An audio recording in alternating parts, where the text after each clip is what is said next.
Have your races gotten canceled this year due to COVID-19? Are you lacking motivation for training and running these days? Have you heard about the VanIsle 460?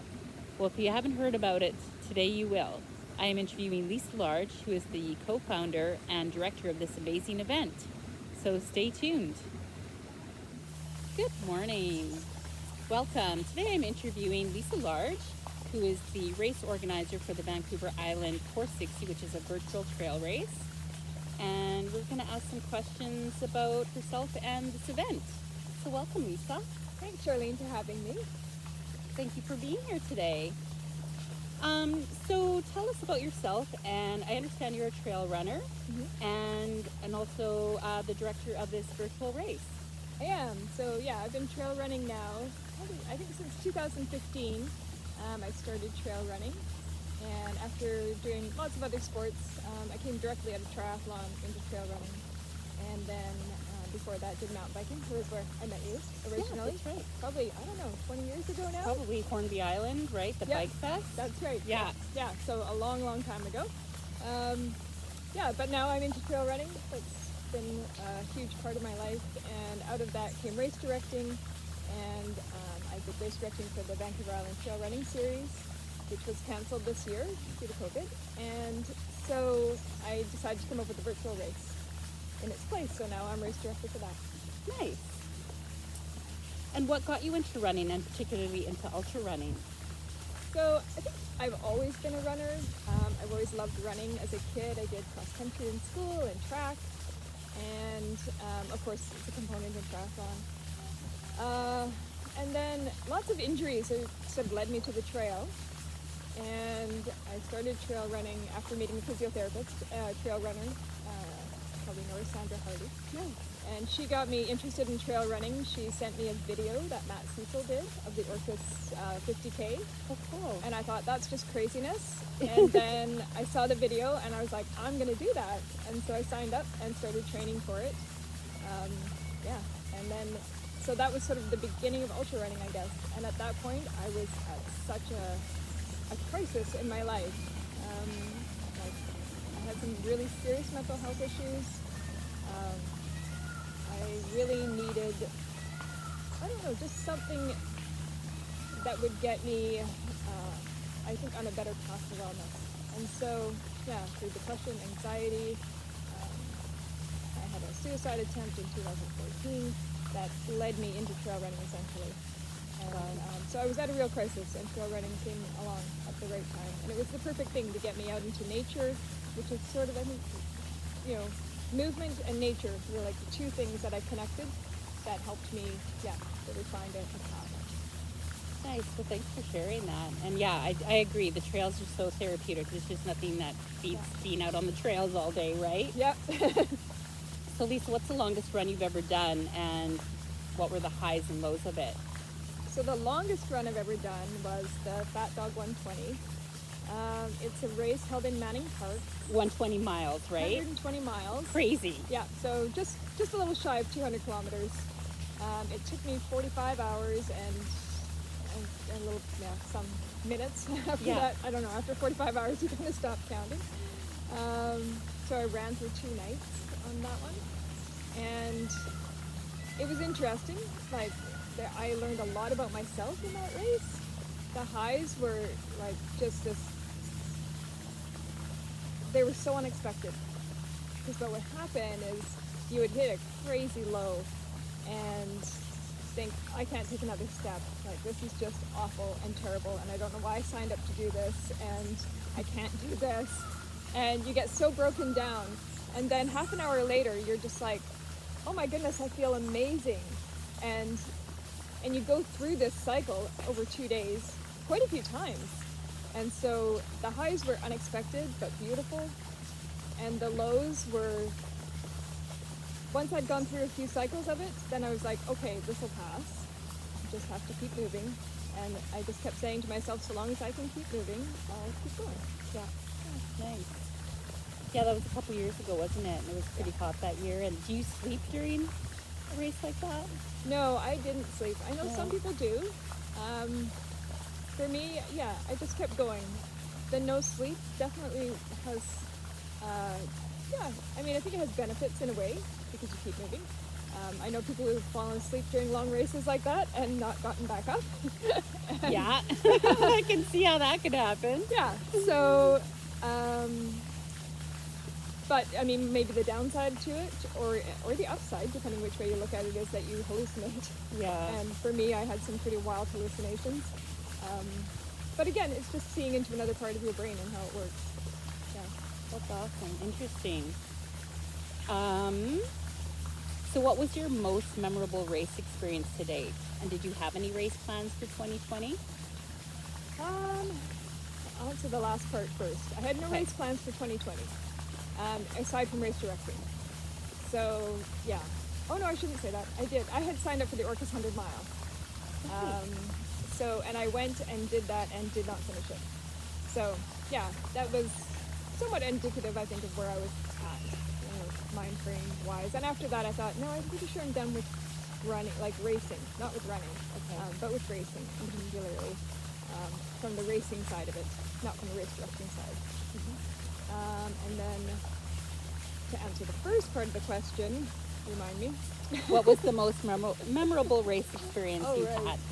So the most memorable race experience, I think, was probably my first 50K on Orcas Island. And I had really no idea how it was going to go. I'd done training and followed a training plan, and I was pretty sure I could finish, but there was fairly tight time cutoffs. And I'd never done a race where there was time cutoffs. And so I was just sort of racing to meet those. And when I got up to Mount Constitution, which is the last possible place that you could get cut off on the race, and realized that I made it, that I was going to be able to make it to the finish, I was just so overwhelmed with joy. I ran all the way down that mountain to the finish, and it's such a great downhill. And getting there, and my sister was working at the finish line, and it was so emotional. Like, she came over and she's like, "Oh my God, you did it!" And I think at that point I didn't even realize what I had accomplished. But it went a long ways to sort of starting belief in myself. Nice. What year was that? Do you remember? That was 2015. Okay. Yeah. Orcas Island is amazing. I've been to that race myself, and yeah, it is a spectacular course with like every element you can think of. Lots of climbing, so Yeah, lots yeah, of climbing. and lots of descending, of course. Yeah. So tell us about Vancouver Island 460. How was it conceived and received? Great. So the Vancouver Island 460, this came about because normally I would be race directing for the trail series, the Vancouver Island Trail Running Series. And when it became apparent that that wasn't going to happen this year, I thought I wanted a project to work on. And I felt this void in the trail running community. There were no events. Everything was being canceled. And I wanted to do something, and my friend Chris Brower emailed me and said, "Hey, all these people are doing this big race across Tennessee," and she's like, "Wouldn't it be great if we put on something like this here and could raise money for a local cause?" And so I started thinking about it, and like right away I thought, I want to raise money for the Crisis Line, because they've helped me on so many occasions, and